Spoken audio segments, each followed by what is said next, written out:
Bagaimana saya nak khabar pada orang kafir dan muslim? Diminta saya buktikan Allah itu wujud. Orang kafir dia nak tengok Allah itu wujud, nak tengok depan.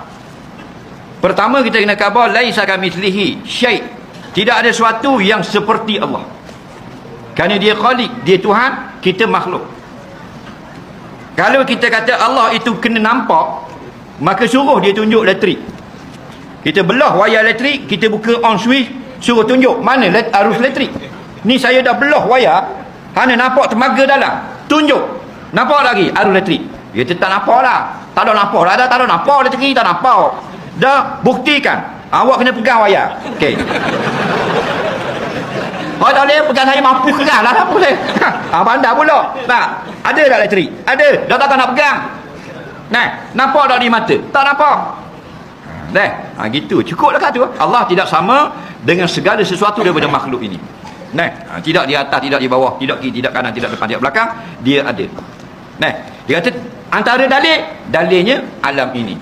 Adakah sesuatu terjadi dengan sendiri? Dia kata ini semua ini jadi dalam buku sains, ini letupan. Dulu punya cerita 10 juta tahun dulu ada letupan, Big Bang, boom, jadi lawa. Hei, mana boleh? Benda letupan tak jadi lawa, jadi uduh ha. Dia kata dengan tidak ada Tuhan, nak pasir berlanggar dengan tu, batu berlanggar dengan besi, besi berlanggar dengan ni, nak berlanggar laga-laga, jadi alam 7 lapis. Lawa. Mana boleh berlanggar jadi molek? Kereta Ferrari berlanggar kau uduh kau molek. Kerja jahit baju di pasar Kota Tangah. Nah. Duduk sini kambang, okey? Tadi pergi dah kerja pagi nak pergi kedai jahit. Sifat mesin jahit balik rumah takut curi dia orang, okey? Bola gaga motor.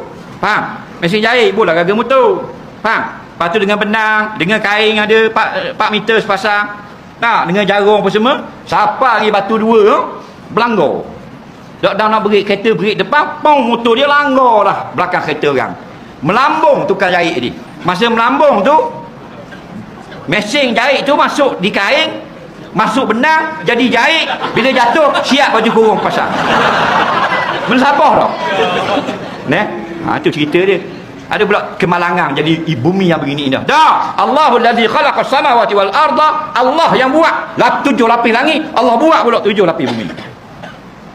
Summa stawa ila sama fasawwahunna sab'a samawat. Kemudian bila Allah nak menjadikan langit, Allah cipta langit itu sekeping, jadi 7 keping. Bukan insiden. Faham?